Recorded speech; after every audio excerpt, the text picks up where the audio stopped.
కాంగ్రెస్ ప్రభుత్వం మళ్ళీ ఒకసారి ఈరోజు కొత్త పెట్టుబడులు వందల వేల కోట్లు వచ్చినాయని ప్రకటన చేసింది. ఒకటేమో ఇవి ప్రకటనలు మాత్రమే, ఎందుకంటే ఇప్పటి వరకు దావోస్ అని చెప్పుకున్నా లేకపోతే రకరకాల అమెరికా పర్యటనలు చెప్పుకున్నా కూడా వందల వేల కోట్ల ప్రకటనలు మాత్రమే కానీ ఆ కంపెనీలు ఇక్కడికి వచ్చి పెట్టుబడులు పెట్టలేదు.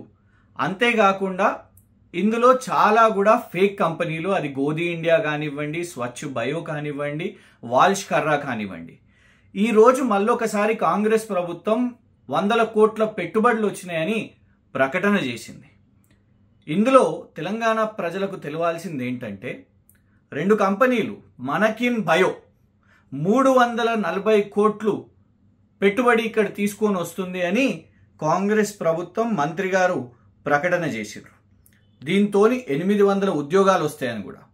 అయితే వాస్తవం ఏంటంటే మనకిన్ బయో, ఈ మానకిన్ బయో అనేది కనీసం రిజిస్టర్ కూడా కాని company. Ministry of corporate affairs లో మీరు వెళ్ళి దయచేసి వెతికితే మానకిన్ బయో అనే కంపెనీ ఒకటి ఉందని కూడా ఎవరికి తెలియదు, ఎందుకంటే అది రిజిస్టర్ కూడా కాలేదు. వాస్తవం ఏంటంటే ఆ కంపెనీ కేవలం ఒక ఫ్రాడ్, ఒక వెబ్సైట్ ని తయారు చేసి ఇప్పుడు ఇక్కడికి వచ్చి ఇన్ని వందల కోట్లు 340 కోట్లు అని ప్రభుత్వం ప్రకటించింది. ఆ వెబ్సైట్ క్రియేట్ చేసింది కూడా 16 మార్చ్ 2025. ఇదే సంవత్సరంలో వెబ్సైట్ ఒకటి క్రియేట్ చేసి అందులో ఏ పేర్లు పెట్టకుండా ఎవరున్నారు ఏంటిది ఆ కంపెనీ ఎవరిది అని తెలియకుండానే ఇవాళ వచ్చి మంత్రి గారితో 340 కోట్లు ప్రకటన అనేది తెలంగాణ ప్రజలను మోసం చేయడానికి. ఇంకొక కంపెనీ యంత్రా టెక్ కంట్రోల్స్. ఈ యంత్రా టెక్ కంట్రోల్స్ వాళ్ళు కూడా 255 కోట్లు ఇక్కడ పెట్టుబడి పెడతారు అని ప్రకటన చేశారు. పోనీ ఈ కంపెనీ అసలు ఇన్ని సంవత్సరాలు ఎంత లావాదేవీలు చేసిందబ్బా, ఎన్ని వందల కోట్లు చేసిందో, ఇప్పుడు 255 కోట్లు పెడతారంట అని చూస్తే వాస్తవం ఏమంటే గత సంవత్సరం ఈ కంపెనీ ఆర్థిక లావాదేవీలు నష్టాల్లో ఉన్నాయి. ఎంత నష్టాలంటే 2,34,000 రూపాయలు. 2,34,000 రూపాయలు నష్టాల్లో ఉన్న కంపెనీ అంట 255 కోట్ల పెట్టుబడి పెడతదంట. ఇది కాంగ్రెస్ ప్రభుత్వం ప్రకటన.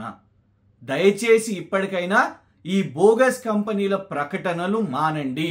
ఏదో అద్భుతాలు చేస్తున్నాం, గొప్పగా చేస్తున్నామని డాంబికాలు చూపెట్టుకోవడానికి ఇవాళ కాంగ్రెస్ ప్రభుత్వం ఫ్రాడ్ కంపెనీలను, మరి వాళ్లకు భూములు అప్పచెప్తుండ్రా, ట్యాక్స్ కట్స్ ఏమన్నా అవుతున్నాయా, ఇవన్నీ కూడా రహస్యంగా ఏం జరుగుతున్నాయో తెలియదు. కానీ మొదటి నుంచి వాళ్ళ ప్రభుత్వం రాగానే ఫ్రాడ్ బోగస్ కంపెనీలను ప్రకటనలు చేసి ఇన్ని కోట్లు, వందల కోట్లు, వేల కోట్లు అని చెప్తూ ఉర్సా అంటారు, ఉర్సా క్లౌడ్ అంటారు, ఉర్సా క్లస్టర్ అంటారు, తర్వాత స్వచ్ఛ బయో, గోధి ఇండియా అని అంటారు, వాల్ష్ కర్రా అంటారు. ఇప్పుడు మనకిన్ బయో అండ్ యంత్రా టెక్ కంట్రోల్స్ అనే కంపెనీలతోని ఫ్రాడ్ ప్రకటనలు చేసి మళ్ళా తెలంగాణ ప్రజలను కాంగ్రెస్ ప్రభుత్వం మోసం చేస్తుంది.